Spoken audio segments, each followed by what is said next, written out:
pesquisa, minha gente, o Instituto Paraná Pesquisas divulgou hoje os resultados de um estudo sobre as próximas eleições de 2022. O que os pesquisadores quiseram saber, qual que é o interesse no próximo pleito? 33,2% disseram que tem muito interesse.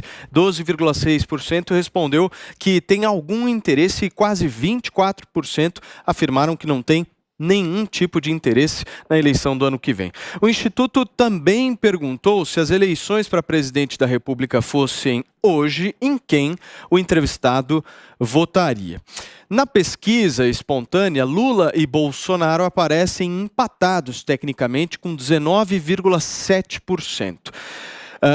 19,7% responderam Lula, 18,4% responderam que votariam no presidente da República Jair Bolsonaro e 11% não disseram que votariam em ninguém. E 45% não souberam ou não responderam. Os eleitores também falaram sobre a aprovação do governo Bolsonaro. 38,3% disseram que aprovam e 57,8% que reprovam.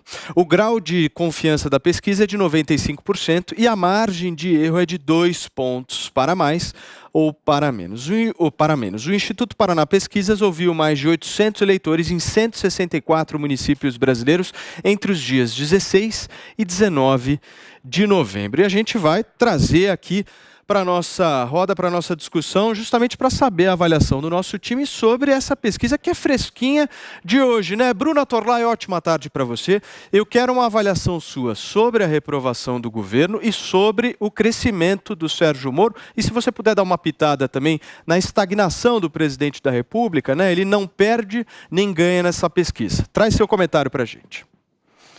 Boa tarde, Paulo, e aos demais, e a todos que estão nos acompanhando.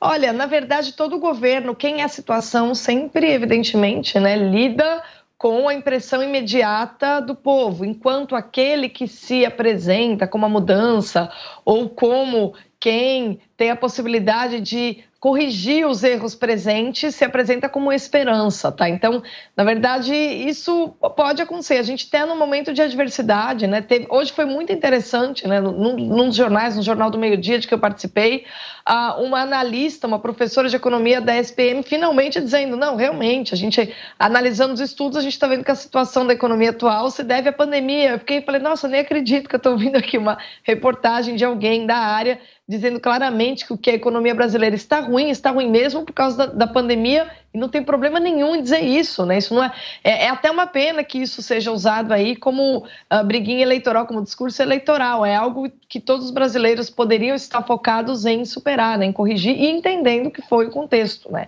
Agora, o Bolsonaro também, ele é uma figura que sempre teve rejeição. Isso não é novidade nenhuma que aparece nessa pesquisa. Ele sempre teve uma rejeição muito alta.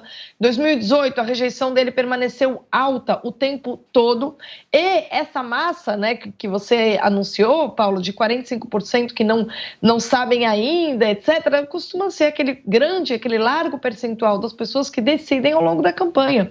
E, na prática, decidem, às vezes, até de última hora. E, muitas vezes, motivadas muito mais por evitar que o pior aconteça.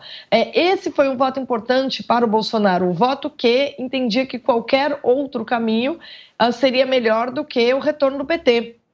Pessoas que apoiaram o impeachment, etc., né? E esses 45% de pessoas que não sabem ainda em quem vão votar, me parece um número mais importante e expressivo, do que os 17, 18 que a gente está discutindo. Perfeito. Justamente porque a gente vai ter uma campanha... desculpa, Paulo, posso continuar depois? Pode, com o maior prazer, querida. Aqui não há nenhum tipo de problema. Consta, eu já quero mandar uma para você aqui para saber a sua avaliação. Vejam só, nós temos aqui 56% que dizem que não votariam de jeito nenhum em Bolsonaro. Temos 47% que disseram que não votariam de jeito nenhum no Lula. Temos o crescimento do Sérgio Moro aí batendo seus 2 dígitos pela primeira vez. Tem espaço para a terceira via, Consta? Boa tarde. Boa tarde, Paulo. Isso de 800 pessoas entrevistadas. Eu sei que a amostra é assim mesmo, estatística se faz dessa forma, mas hoje em dia tem muita gente questionando essas metodologias dessas pesquisas, né? Então eu já começo sempre com essa minha ressalva.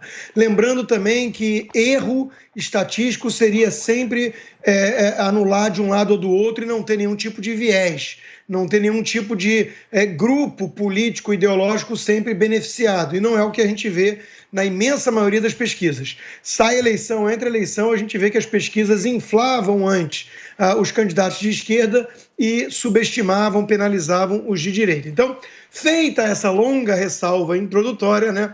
O que diz essa nossa pesquisa? Aquilo que a Bruna estava dizendo antes, que a imensa maioria não está preocupada ainda com isso.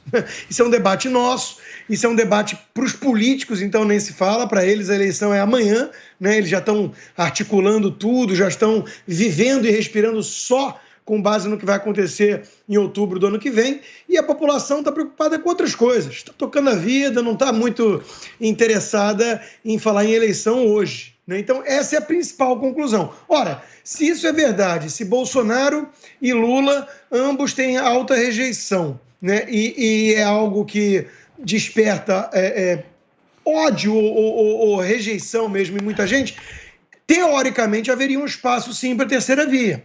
Qual é o problema dessa tese? O problema é que ambos, Lula e Bolsonaro, também têm, além da alta rejeição, uma base de apoio bastante fiel. O Lula mais ou menos em torno de 15%, 20%, e o Bolsonaro mais perto de 30%. Então, isso basicamente garante a presença dos dois num segundo turno. É muito difícil furar essa bolha, teria que ser um nome que conseguisse conquistar aí o consenso da tal terceira via de todos, que se dizem moderados e rejeitam os tais extremos, né, para poder furar essa bolha e ir para o segundo turno contra um dos outros. Dois. É difícil esse cenário hoje. O Moro pode ser o candidato que mais tem chance nessa avenida, porque ele tem um recall da Lava Jato, mas aí as pessoas, quando começarem a se interessar mais pela política e ver o que o Moro político está dizendo e ao lado de quem ele está, aí eu acho que isso aí murcha, né? Quer dizer, é o MBL, a turma vai votar no MBL, no Danilo Gentili, então tudo virou uma coisa, já nasceu meio torto ali, nasceu meio sem discurso, né? Então, me parece, Paulo, que é muito prematuro para cravar qualquer coisa, mas está sim eleição polarizada entre Lula e Bolsonaro, que ambos dizem, até pela lei, né, que não são candidatos ainda, vão reavaliar. O Lula vai decidir só lá em abril, março, né, que ele quer decidir se vai mesmo ser candidato. Ele diz que se for para voltar é para fazer mais do que ele fez, ou seja, podemos imaginar mais roubo ainda, mais autoritarismo ainda, o Brasil realmente indo na direção da Venezuela, né, porque foi o que ele fez nos governos do PT. Então, me parece que está dado essa disputa aí. E outra coisa, a economia também pesa muito, sim. Essas fotografias que a gente olha hoje, com todas as imperfeições que eu já coloquei, elas estão olhando hoje num cenário que ainda está muito difícil, econômico. As coisas tendem a melhorar, a pandemia acabando, os prefeitos, governadores, os mais isolacionistas falando em carnaval. Então, imagino que está tudo normal, né? Isso deve melhorar a economia e ano que vem chega na hora da eleição com a economia melhor, com mais gente empregada, com dinheiro no bolso. Isso ajuda também o governo que está disputando a reeleição. Piperno, eu vi você rindo do comentário do Constantino e eu quero saber por quê. Não, bem, inicialmente, boa tarde, foi quando o Constantino falou que o Lula tem uns 15% aí de base fixa e tal. Enfim, na verdade, vamos lá, né? O Lula, ele venceu 4 eleições consecutivas, 2 com ele e duas com a Dilma, e mesmo preso, colocou o Haddad no segundo turno com 29%. Historicamente, tem mais ou menos 1/3 dos votos em primeiro turno, né? Agora, independentemente disso, a gente está falando de 10 meses e 10 dias antes desse primeiro turno, 2 de outubro do ano que vem. Muita coisa, obviamente, pode acontecer. A gente nem imagina, por exemplo, qual vai ser o estado de saúde de todos eles. Então, a gente faz, enfim, por enquanto, exercícios de especulação com base na realidade dada hoje, mas isso, claro, que pode mudar muito. Sobre Moro, é claro, é óbvio que ele tem sim um espaço para crescimento, mas as outras duas pesquisas anteriores davam aí o Moro mais ou menos empatado com o Ciro Gomes, cada um deles ficou na frente em uma delas, variando aí de 8% a 12%, não foge muito disso. Agora, em relação à economia, né, lembrando sempre que a média de crescimento do Brasil no último governo Lula foi acima de 4%. Por exemplo, hoje, o Estadão dá na capa, né, com base em um levantamento, em que o Brasil tem o pior desempenho entre as 20 maiores economias do mundo. Tá? Maior desempenho em relação à perspectiva de crescimento econômico. O Brasil também, essa é uma pesquisa, uma outra pesquisa que saiu da Austin Ratings, está lá no site do Globo hoje, entre 44 economias pesquisadas, o Brasil tem o quarto pior índice de desemprego. O Brasil só é melhor do que Costa Rica, Grécia, e não precisa falar do que aconteceu com a Grécia nesses últimos anos, e Espanha, que também vem muito mal. Ou seja, o Brasil coleciona péssimos índices. O Brasil é um fracasso em relação... Oi, diga. Piperno, você mencionou o número absoluto de crescimento da era Lula e agora está comparando com o mundo? Por que você não trouxe o número relativo do Brasil naquela época que todo mundo estava numa bonança da China? Que o Brasil foi um patinho feio dos países emergentes. Não foi, não. O Brasil, por exemplo, cresceu mais do que o México naquela época. Não, cresceu muito menos do que os países cresceu emergentes. mais do que o México, que é uma economia mais ou menos parecida com a do Brasil. Então, quer dizer, hoje, de 44 economias pesquisadas, o Brasil tem o quarto pior índice de desemprego. Mas tem a pandemia. Bom, parece que houve uma pandemia seletiva que pegou mais o Brasil do que os outros 40. Quer dizer, o Brasil não tem nenhum indicador no Brasil que vá bem. Aliás, a Bolsa hoje estava com 102 mil pontos, está caído também praticamente todo dia, dólar 5,60, inflação em 2 dígitos. Não tem nenhum bom indicador na economia brasileira. Serrão, antes de passar a palavra para você, deixa eu complementar aqui com a nossa Bruna Torlai. Agora sim, Bruna, por favor, completa aquele seu raciocínio. Não, meu raciocínio, infelizmente, o Constantino completou, né? De fato, quando a gente tem esse cenário, que 45% não tem a menor ideia do que vão fazer, não dá para a gente dizer aí que a gente tem aí algum resultado muito significativo, porque essa história de que todo mundo pensa em política 24 horas por dia é uma falácia, as pessoas estão preocupadas com outras coisas. E durante a campanha, algumas coisas poderão vir à tona, né? De fato, o governo tem uma série de problemas, mas tem também uma série de méritos. Na semana passada, eu conversava com alguém que acompanha de perto, alguém forte em infraestrutura, presidente da FutureCom, que acompanha, que tinha acabado de entrevistar naquela semana o ministro Tarcísio, que acompanha 5 ministérios de perto. E ele disse que é impressionante, né? Porque a infraestrutura sempre foi um setor marcado pela corrupção e por isso que muita coisa nunca se desenrolou. Aquela história do PAC da Dilma, por exemplo, o Brasil era um canteiro de obras e nada andava. E que, de repente, todas as pessoas que realmente acompanham infraestrutura nos últimos 30 anos no Brasil estão absolutamente impressionadas com o trabalho que foi feito sob o governo Bolsonaro. Né? E assim, não é simplesmente... Claro que o mérito principal deve ser atribuído ao Tarcísio, que é um grande ministro, mas também a essa intolerância própria à cúpula do governo com corrupção. Né? Então, quando você tem um Ministério da Infraestrutura onde não há corrupção e há um avanço absurdo, que você está diante de um governo que fez política de Estado. E aí a gente fica aqui discutindo as questões do dia a dia, claro, porque o público tem interesse, mas política de Estado é aquilo que não necessariamente reelege um governo, mas é aquilo que tira do buraco, em algum setor, pelo menos, um país. E tudo isso que está sendo feito no governo Bolsonaro no campo da infraestrutura é algo que o Brasil vai ter esses frutos, colher os frutos disso que está sendo feito pelos próximos 50 anos. Né? Então, não é à toa até que o Lula acho que está todo animado em disputar eleições. Né? O Serrão sempre diz aqui que a economia, a gente está passando por um momento difícil, mas a quantidade de caminhos que foram desobstruídos só se a gente for avaliar ali o que foi feito no Ministério da Infraestrutura, é um dos pontos que vai tornar fácil a vida de qualquer dos presidentes que virão e muito antes da própria sociedade, de todo o setor produtivo. Né? Então, o governo Bolsonaro, com todos os seus defeitos, Ele teve aí políticas de Estado, pensou mais no Brasil do que na próxima eleição.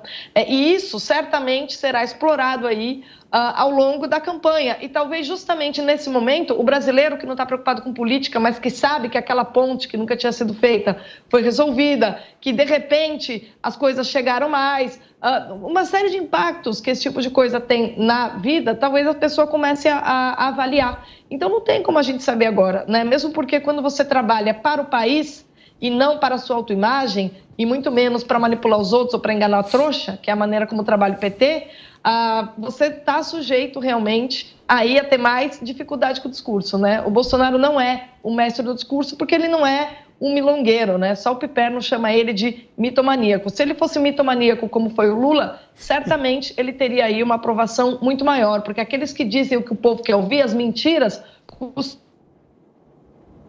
Daqui a pouquinho a nossa Bruna Torlai volta aqui no programa. Eu queria, produção, agora comentar um pouquinho e colocar aqui para o nosso Serrão debater e discutir sobre essa pesquisa Paraná Pesquisas que foi divulgada, que é justamente esse o nosso tema aqui de discussão na tarde desta segunda-feira, ao vivo aqui no 3 em 1. Porque o Constantino Serrão traz que essa pesquisa foi feita com 800 pessoas.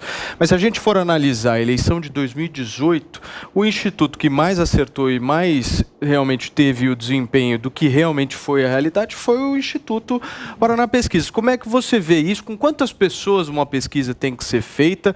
Dá para confiar? Não dá para confiar? O seu comentário. Saudações, meus amigos, meus amantíssimos haters. Pesquisa é sempre aquela polêmica inútil. Ela é inconclusiva. Nunca chegaremos a uma conclusão se elas são verdadeiras ou falsas. O que é preciso se fazer é apelar a São Odorico Paraguaçu e fazer sempre esse entretanto que o Constantino fez.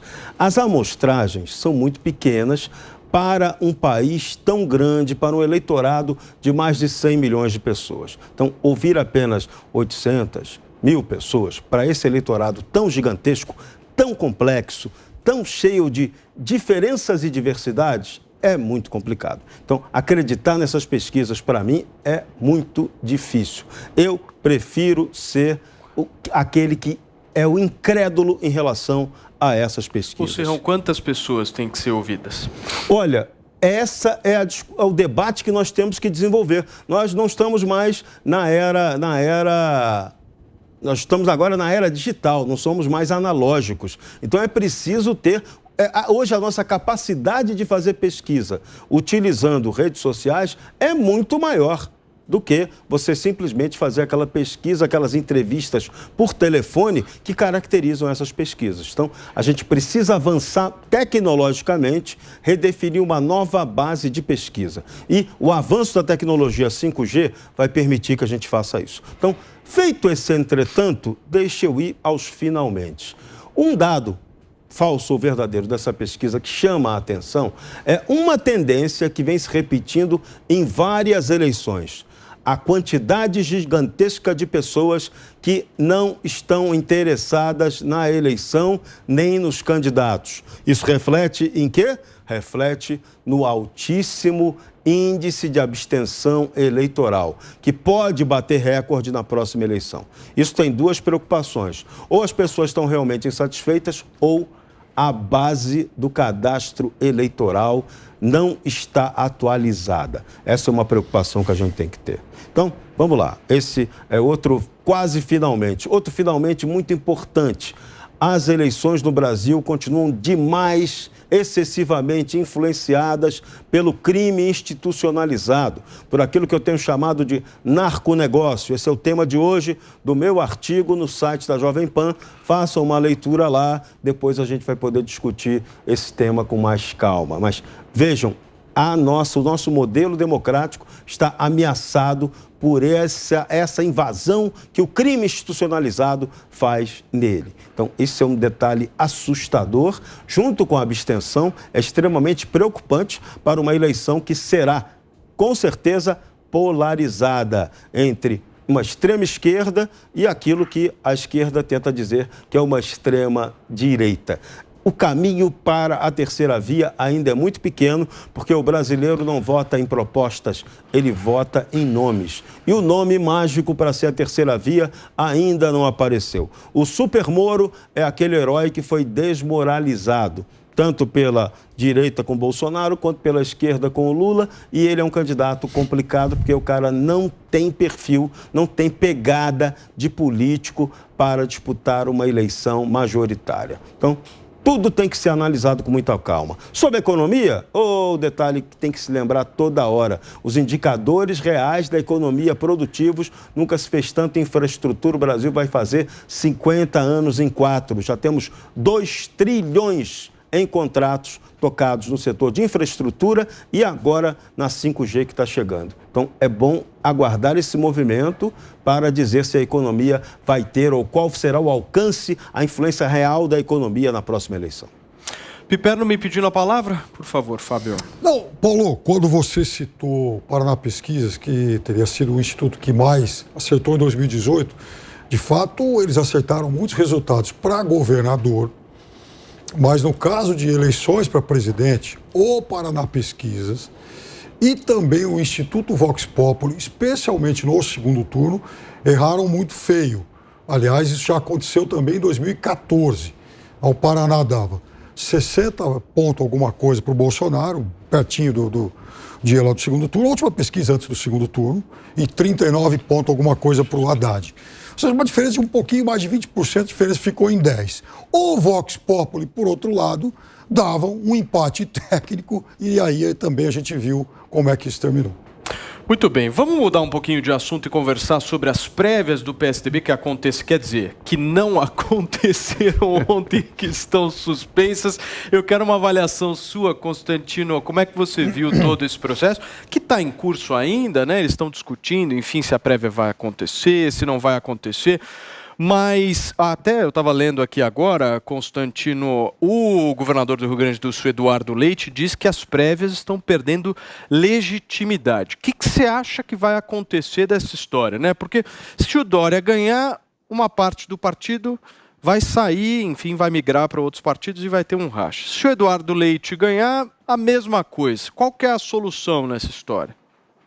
Como é que eu assisti essas não prévias que não aconteceram no final de semana? Eu não posso negar que com um misto de diversão e espanto, né? Já tinha tido discussão antes no partido em relação ao aplicativo, a usar tudo digital ou não. O próprio Dória tinha dito que preferia cédula e o presidente Bolsonaro tirou o sarro que era a sua legitimidade no momento desses, né? Isso aí foi o tal voto eletrônico tucano, né? Então, foi um vexame, nos bastidores eles assumem, admitem, né, que foi um fiasco e que pegou muito mal. Aí tem denúncias de tentativa de compra de voto, né, principalmente direcionada ao governador de São Paulo, João Dória, que teria sido agressivo nessa estratégia, né? O Eduardo Leite está reclamando e está rachado o partido, né?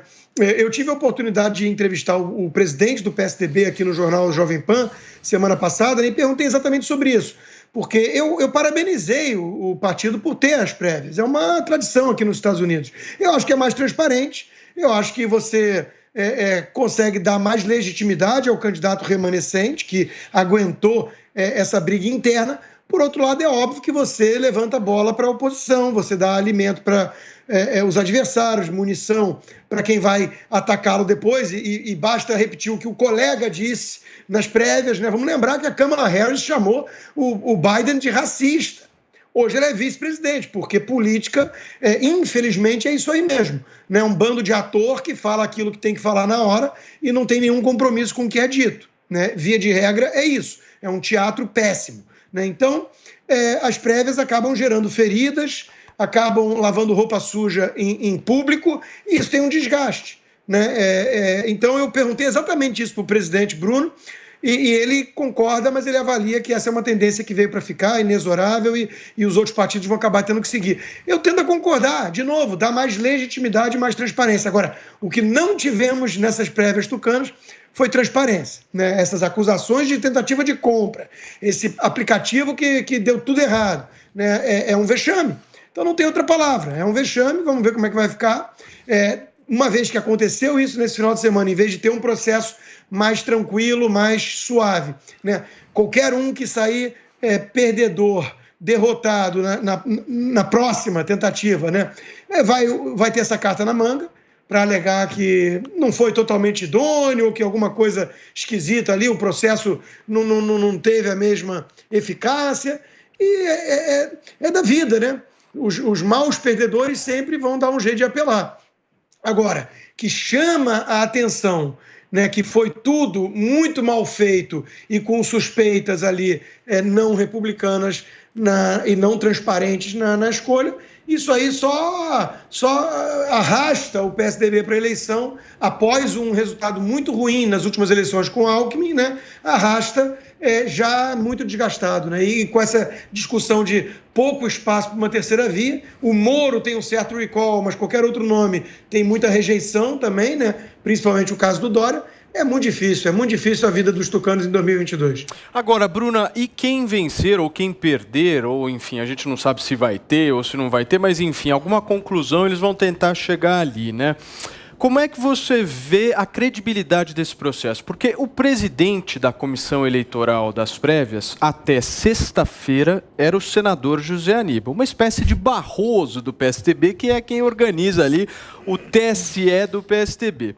Aí o senador sai da comissão depois de todo o processo feito, realizado internamente, para apoiar um dos candidatos. Como é que fica a credibilidade disso tudo, Bruna? Olha, fica zero, né? Mas a gente vê isso todo dia no Brasil. A gente sabe muito bem quais são os candidatos aí do presidente do TSE, tanto do atual, que é o Barroso, quanto do que virá ano que vem, que é o Alexandre de Moraes. Então, assim, na verdade, só repete no micro o que a gente já vê no macro, né? Isso é algo que não causa exatamente espanto. Agora, hoje eu conversei com o coordenador de campanha do João Dória e ele se mostrou muito otimista diante das prévias, dizendo, não, foi uma vitória, porque antigamente no PSDB eram 5, 6 caciques que decidiam, e agora pelo menos, e agora a gente teve uma adesão aí de 44 mil dos filiados que quiseram participar do processo, apesar de ter dado errado. Nesse sentido foi um sucesso, porque agora a gente tem essa possibilidade. E eu perguntei para ele, eu falei, veja, mas o PSDB é o terceiro partido com o maior número de filiados, né? É mais de 1.400.000, e aí a gente tem aí 44 mil que se cadastraram, que se interessaram em participar das prévias, o que equivale a 3% do número absoluto de filiados. O senhor poderia comparar, eu perguntei para ele se ele poderia comparar com algum outro partido que faz prévias para explicar por que ele considera isso um sucesso, porque não me parece um sucesso. Quando 3% aí dos filiados se interessam em participar de algo que é apresentado como inovador, como único, a impressão que eu tenho eu acho que nem os filiados do PSDB estão tão interessados assim com o que acontece no partido. Porque em 2018 a gente teve uma reacomodação do cenário político. As duas vias que a gente tinha eram PT e PSDB, e foi assim durante um tempão, dos anos 90 até 2018. Em 2018 surge uma terceira via, que foi o Bolsonaro. Terceira via no sentido de viabilidade. Viabilizou-se a participação da direita, que se admite como direita, o que está acontecendo agora no Chile, né, nas eleições brasileiras. E nesse momento, o PSDB, que sempre teve o voto do conservador, caiu. Ele virou coadjuvante do cenário, né? Então é nesse sentido que eu acho que toda essa confusão das prévias acaba revelando-se, né, mais uma consequência da mudança que a gente teve de cenário político de 2018 para cá. É natural que o PT continue na disputa, porque o PT ele representa a esquerda, diz que representa, se assume como esquerda, inclusive fala aí de pauta totalitária sem pingos de vergonha na cara, controle da mídia, fala isso com tranquilidade.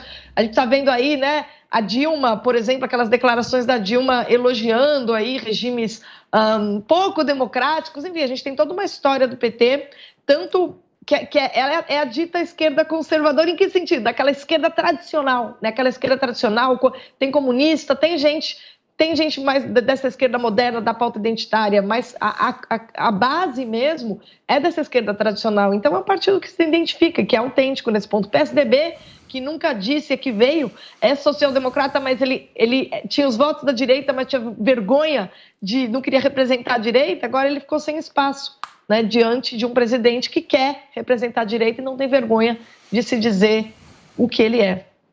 Agora, Piperno, ontem, analisando essas prévias, assistindo o que estava acontecendo, o candidato Arthur Virgílio, que é um dos 3 candidatos, além do Dória e do Eduardo Leite, não conseguiu votar.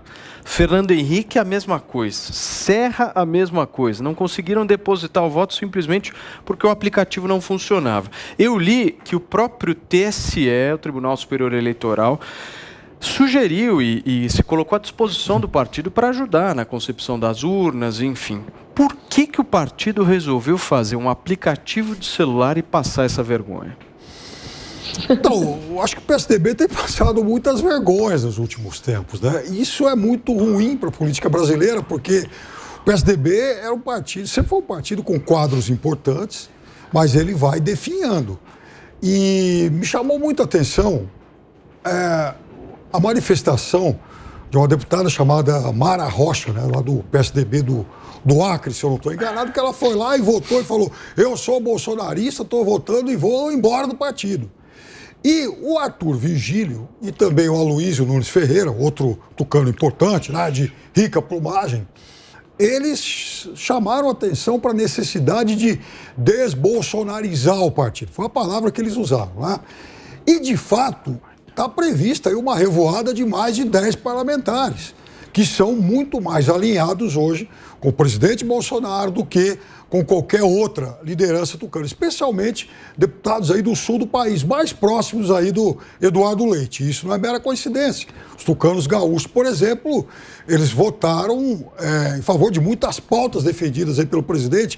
E é curioso que o PSDB, ele deu mais de 20 votos, ou seja, quase 2/3 da bancada do partido, para o voto impresso lá, aquela PEC lá que o presidente defendeu e tal. É uma ironia, né? Porque o partido que defendeu esse voto impresso, realmente, quando ele tenta, talvez até mesmo uma ironia premonitória, né? Porque a partir do momento que ele tenta, então, fazer um app para modernizar supostamente esse processo todo, ele quebra a cara. Então, eu acho que o PSDB é um partido, infelizmente, cada vez mais candidato a ser um partido totalmente irrelevante. E aí ele vai definhando, vai perdendo muitos seguidores. Provavelmente muitos deles voltarão a votar no presidente Bolsonaro. E, aliás, só rapidamente, sexta-feira o presidente fazia uma live lá com seu filho, e aí o filhinho, Eduardo Bolsonaro, defendendo, por exemplo, as monarquias lá que o presidente acabou de visitar, dizendo que elas eram até mais abertas do que os regimes de esquerda que o PT supostamente apoia. Serrão, você acha que tem... Oi, por favor, Constantino. Não, é verdade, ele factualmente está certo, ainda mais se estiver falando do ponto de vista econômico. Agora, a Dilma diz que a China é uma luz contra a decadência do Ocidente. Isso aí não incomoda o Piperno. Não, incomoda sim. Eu acho que do ponto de vista econômico, outra coisa que é engraçado são os tucanos bolsonaristas, entre aspas, são estranhos no ninho. O que eu até concordo. Agora, o tucano petista, não. Tem uns montes e esse tá tudo bem. Aponta um. O quê?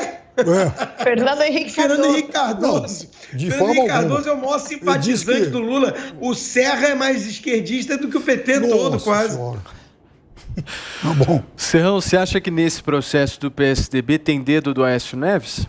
Olha, claro que tem. Ele foi presidente do partido com toda a força, se desgastou. E está claro, o que é o PSDB hoje? Essa é a grande questão. Desde 2018, o PSDB sente o desgaste terrível de ter perdido aquela eleição para Bolsonaro.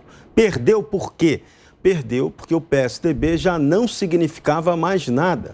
Em 2018, estava armada aquela tradicional estratégia das tesouras. Vamos trocar o PT, vem o PSDB, depois volta o PT e ficava naquele joguinho. E aí, o fator surpresa Jair Bolsonaro, a facada e seus adicionais, com o movimento anticorrupção claramente contra o PT, atrapalharam demais o PSDB. E o PSDB foi exatamente esse partido que não pôde entrar na onda anticorrupção, porque ele também foi alvo de acusações de corrupção pesadíssimas. Então, é um partido desmoralizado politicamente. O que é a social-democracia hoje? Nada. Ela não diz absolutamente nada. O governador de São Paulo, João Dória, ele conseguiu uma façanha impressionante. Ele conseguiu implodir o PSDB. Ele é hoje o político que traz o desgaste político pessoal que ele tem para o próprio partido, um partido que perdeu completamente sua identidade. Um exemplo claro, por que o PSDB está fazendo prévias tão previamente, perdão pela redundância? Isso aí é desespero de causa. O partido que deveria ter uma linha de propositura, de propostas para governar o país, não tem nada, não tem proposta nenhuma. Então fica tentando arrumar um nome para aquele que vai disputar com Bolsonaro e com o Lula a próxima eleição. Esse nome pode não aparecer ou, se aparecer, não ser viável. E o vexame dessa prévia foi exatamente um sisteminha muito vagabundo eletrônico de votação que não funcionou. Aí é a desmoralização completa junto com muita tucanagem, acusação de compra de voto, de pressão espúria, enfim, a desmoralização da social-democracia que não diz a que vem mais no Brasil.